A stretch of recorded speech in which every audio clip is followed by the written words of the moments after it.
नमस्कार, माझे मनोगत इस उपक्रम में आप सबका स्वागत है। हम आदि शंकराचार्य जी का तत्वबोध इसका अभ्यास कर रहे हैं। शंकरं शंकराचार्यं केशवं बादरायणं सूत्रभाष्यकृतौ वंदे भगवन्तौ पुनः पुनः। पिछले क्लास में, पिछले चैप्टर में शंकराचार्य जी ने पंचमहाभूत, इनकी जो उत्पत्ति कैसी हुई इसका वर्णन किया है। ये पंचभूत महाभूत है आकाश, वायु, अग्नि, जल और पृथ्वी। अभी ये स्थूल पंचमहाभूत है और जो सूक्ष्म पंचमहाभूतों से उत्पन्न हुए हैं। शंकराचार्य जी यहाँ कहते हैं कि आकाश, वायु, अग्नि, जल और पृथ्वी, इसमें सत्व गुण जो है वह उपादान कारण मतलब मटेरियल कॉस्ट से इसमें ये पांचों पंचमहाभूत में ये सत्व जो है वो उपादान कारण के रूप में विद्यमान है। अभी आकाश से लेके पृथ्वी तक जो सत्व गुण है, जो उसका आकाश में पूर्ण सत्व गुण है और पृथ्वी में सबसे कम सत्व गुण है, लेकिन इनका जो उपादान कारण है, उनका जो मटेरियल कॉस्ट है जिससे ये बने हुए हैं, वह सत्व गुण है। ये इनकी मात्रा कम ज़्यादा हो सकती है, लेकिन इनमें सत्व गुण जो है वो मटेरियल कॉस्ट है, उसका जो मटेरियल है जो बना हुआ है वो सत्व गुण है। अभी पंचमहाभूत से शंकराचार्य जी ज्ञानेंद्रिय, हमारे जो ज्ञानेंद्रिय है, कर्ण, त्वचा, नेत्र, रसना और घ्राण, ये जो 5 ज्ञानेंद्रिय है उनकी उत्पत्ति कैसी हुई ये समझाते हैं। एतेषां पंचतत्वानां मध्ये, इसका अर्थ है कि इन पंचतत्व से इनकी उत्पत्ति हुई। अभी आगे समझाते हैं कि किस पंचमहाभूत से किस ज्ञानेंद्रिय की उत्पत्ति हुई। आकाशस्य सात्विकांशात् श्रोत्रेन्द्रिय संभूतम्, आकाशस्य सात्विकांशात् श्रोत्रेन्द्रियं संभूतम्। इसका अर्थ है इन पंचतत्वों में से आकाश के सात्विक अंश से श्रोत्रेंद्रिय यानी कर्ण, इनकी उत्पन्न हुई। वायो सात्विकांशात् त्वगि इंद्रियं संभूतम्, वायो सात्विकांशात् त्वगीन्द्रियं संभूतम्। इसका अर्थ है वायु के सात्विक अंश से त्वक यानी त्वचा की इस ज्ञानेंद्रिय की उत्पत्ति हुई। अग्नि सात्विकांशात् चक्षुरेन्द्रियं संभूतम्, अग्नि के सात्विक अंश से नेत्र, इस ज्ञानेंद्रिय की उत्पत्ति हुई। जलस्य सात्विकांशात् रसनेन्द्रियं संभूतम्, जलस्य सात्विकांशात् रसनेन्द्रियं संभूतम्, जल के सात्विक अंश से स्वादेंद्रिय की उत्पत्ति हुई। पृथिव्या सात्विकांशात् घ्राणेन्द्रियं संभूतम्, पृथ्वी के सात्विक अंश से घ्राण की उत्पन्न हुई। पृथिव्यां सात्विकांशात् घ्राणेन्द्रियं संभूतम्। पृथ्वी के सात्विक अंश से घ्राण इस ज्ञानेन्द्रिय की उत्पत्ति हुई। अभी आकाश, वायु, अग्नि, जल और पृथ्वी, इन 5 पंचमहाभूतों से कर्ण, त्वक, नेत्र, रसना और घ्राण, इनकी उत्पत्ति हुई।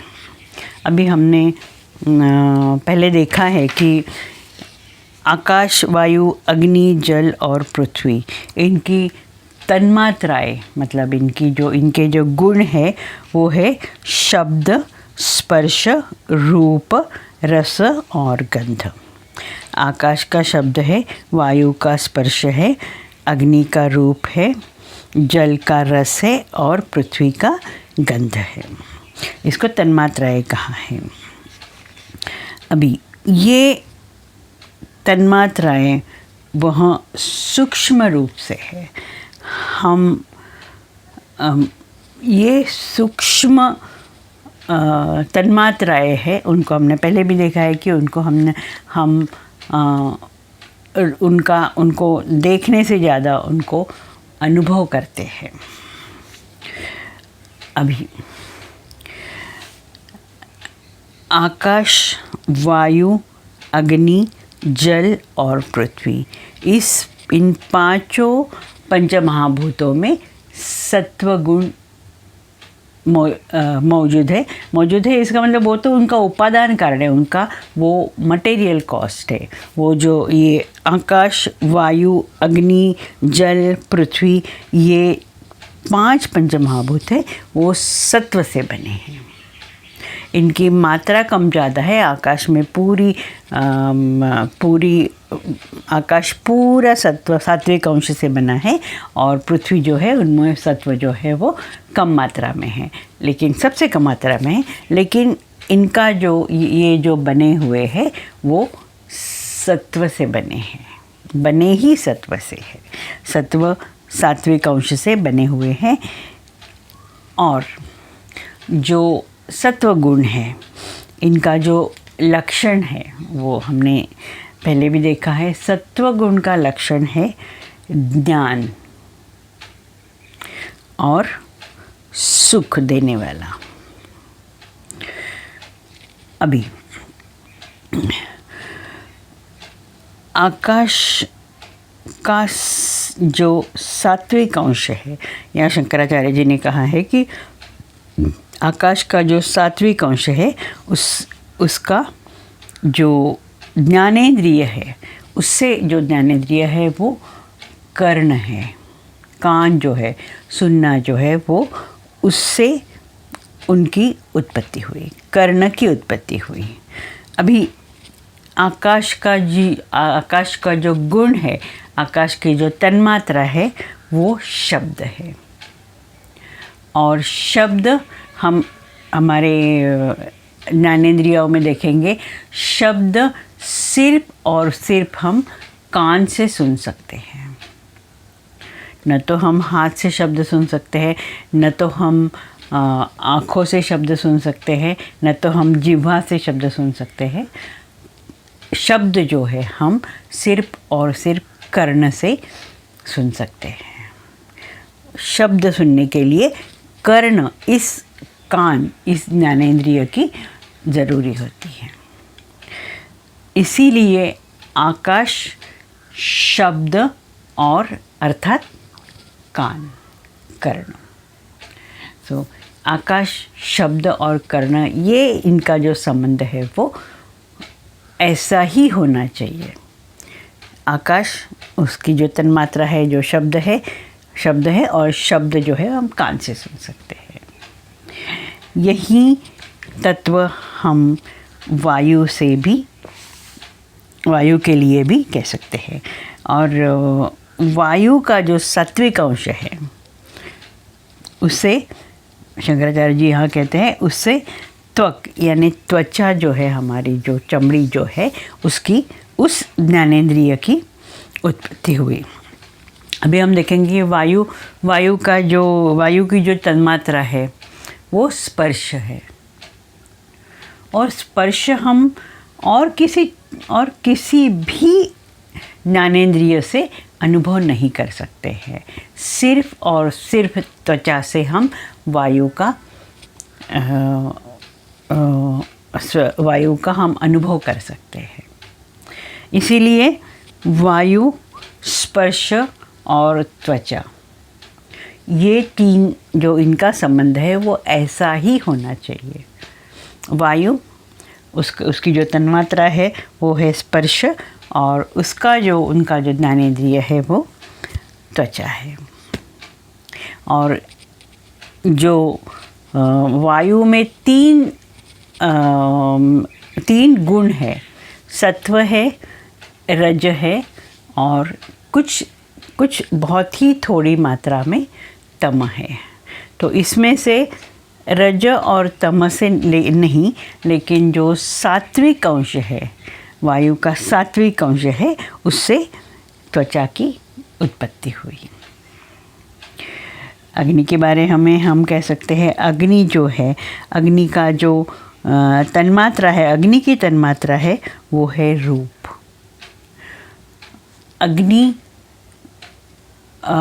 अग्नि का जो है हम रूप देख सकते हैं। अग्नि को हम स्पर्श भी उसका अनुभव कर सकते हैं, उसका शब्द भी सुन सकते हैं, लेकिन उसकी मेन तन्मात्रा है वो रूप है। और रूप हम न तो हम त्वचा से देख सकते हैं, न तो हम कर्ण से देख सकते हैं। जो रूप है वो हम सिर्फ नेत्र से ही देख सकते हैं, आँखों से ही देख सकते हैं। और ये अग्नि में भी जो सत्व, रज, तम तीनों गुण हैं, लेकिन अग्नि का जो सात्विक अंश है, जो सत्व गुण है, उस सत्व गुण के अंश से नेत्रों की उत्पत्ति हुई। इसके लिए अग्नि, रूप और नेत्र, ये जो इक्वेशन है वो एकदम से इनका संबंध वही है, अग्नि, रूप और नेत्र। उसके बाद में आता है जल। पंचमहाभूतों में जल आता है। जल की जो तन्मात्रा है वो है रस, लिक्विडिटी। जो जल है वो लिक्विड है, वो अग्नि तो एक जगह से दूसरी जगह जा नहीं सकती। वायु जा सकता है, लेकिन उसमें लिक्विडिटी नहीं होती है। लेकिन जल जो है, और जितने भी लिक्विड है, जिसमें लिक्विडिटी है, द्रव्य है, वो सब जल में आते हैं।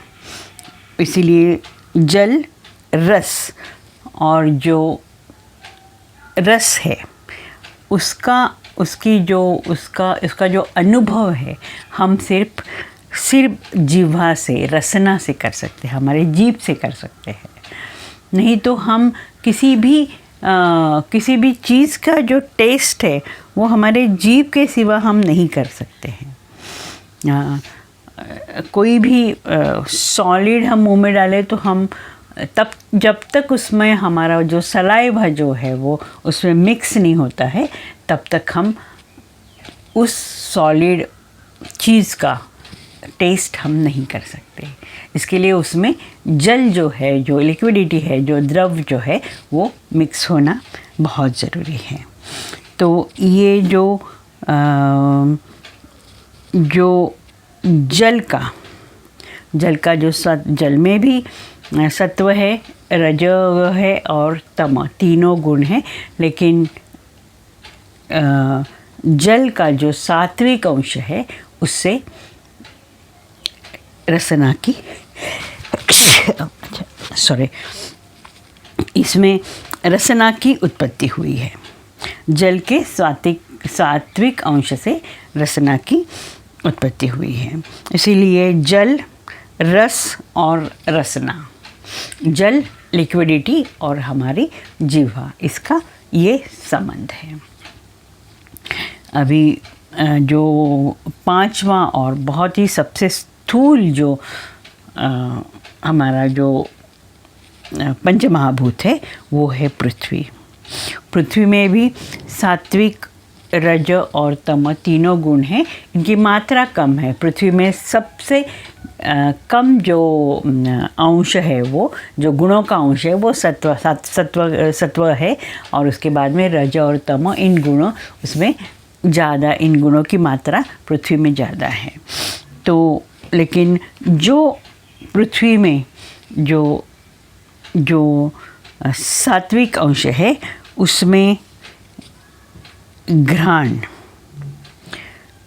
उसकी उत्पत्ति हुई है। घ्राण मीन्स नाक, जो है हमारा नाक है, या हमारी जो गंध लेनी, उसको में गंध कहेंगे, जहाँ गंध लेने की जो हमारा हमको स्मेल लेने की जो शक्ति है, वह हमें घ्राण से, हमारे नाक से ही मिल सकती है। पृथ्वी का है, उसका जो तन्मात्रा है, उसका तन्मात्रा गंध है। सो पृथ्वी को हम स्पर्श कर सकते हैं, उस पृथ्वी को हम सुन सकते हैं, पृथ्वी को स्पर्श कर सकते हैं, पृथ्वी को देख सकते हैं, पृथ्वी का जो रस है वो भी हम अनुभव कर सकते हैं, और पृथ्वी का जो गंध जो है वो भी हम अनुभव कर सकते हैं। और उसके लिए जो हमें जो ज्ञानेंद्रिय ज़रूरी है वो है नाक। अब गंध के लिए, स्मेल के लिए नाक ही एक ज्ञानेंद्रिय है जिससे हम उसको अनुभव कर सकते हैं। तो इस तरह से आकाश के सत्वगुण से कर्ण जो है उसकी उत्पत्ति हुई, वायु के सत्वगुण से त्वक यानी त्वचा की उत्पत्ति हुई, अग्नि के सात्विक अंश से नेत्र की उत्पत्ति हुई, और जल के सात्विक अंश से रसना की उत्पत्ति हुई, और पृथ्वी के सात्विक अंश से घ्राण यानी नाक की उत्पत्ति हुई। अभी ज्ञानेंद्रिय जो है, 5 ज्ञानेंद्रिय है, उनका ज्ञानेंद्रिय का हम कहेंगे, ज्ञानेंद्रिय का जो काम है वो ज्ञान ग्रास्प करना है, ज्ञान को अनुभव करना है। कर्मेंद्रिय जो है उनका जो काम है या उनका जो गुण है वो कर्म करना है, कुछ करना है। लेकिन ज्ञानेंद्रिय जो है कुछ करते हैं ऐसे नहीं, कुछ कर्म करते हैं ऐसे नहीं है, लेकिन वो जो ज्ञान जो है वो ये पांचों जीवों उनकी वो ज्ञानेंद्रिय कर्ण, त्वक, नेत्र, रसना और घ्राण, ये 5 जो इंद्रियां है वो पांचों इंद्रियां से वो ज्ञान जो है वो ग्रहण करते हैं। और ये ज्ञान ग्रहण करने का जो उसका कारण जो है वो सत्वगुण होना चाहिए, और वो सत्वगुण ही है, क्योंकि ज्ञान जो है, सत्वगुण का लक्षण ज्ञान है, इसीलिए ज्ञानेंद्रिय का उपादान कारण सत्व ही होना चाहिए। इसीलिए ये जो इंद्रियां जो है, ये पांचों हमारे ज्ञानेंद्रिया है, वो पंचमहाभूतों की जो तन्मात्रा है वो ग्रहण करती है। इसीलिए इनका संबंध जो है, तीनों का संबंध ऐसा ही है। हमने जो देखा, आकाश का जो तन्मात्रा शब्द है, उनका जो ज्ञानेंद्रिय है उसे उत्पत्ति हुई कर्ण की। वायु, उनका जो तन्मात्रा है स्पर्श, उससे उत्पन्न हुई हमारे त्वचा की। अग्नि का जो तन्मात्रा है रूप, उसकी उत्पत्ति हुई नेत्र। और जल जो है उसका जो तन्मात्रा है रस, और उसकी उत्पत्ति हुई हमारी जिह्वा रसना ये। और पृथ्वी जो है उसकी जो तन्मात्रा है वो गंध है, और उस पृथ्वी के सात्विक अंश से, बल्कि ये पांचों पंच महाभूतों के सात्विक अंश से उनकी तन्मात्रा को लेके ज्ञानेंद्रिय की उत्पत्ति हुई। विषय थोड़ा सा सूक्ष्म है, हम कहेंगे कि सूक्ष्म है, लेकिन जैसे जैसे हम उसमें आगे जाएंगे और जैसे जैसे हम उसको अनुभव करेंगे, जैसे जैसे हम उसका अभ्यास करेंगे, तो हमें पता चलेगा कि ये सब हमें हमारा एक एक उसका जो जैसे वो खुलता जाएगा, हमारा ज्ञान चक्षु जो है वो खुलते जाएंगे और हमें पूरा जो इसकी जो सूक्ष्मता है वो समझ में आ जाएगी। ज्ञानेंद्रिय की उत्पत्ति का ये जो चैप्टर है उसको लेके हम यहीं रुकते हैं। अगले क्लास में हम अंतःकरण के बारे में, अंतःकरण की उत्पत्ति कैसी हुई, ये भी बहुत एक इंटरेस्टिंग चैप्टर है, उसके बारे में देखेंगे। नमस्कार।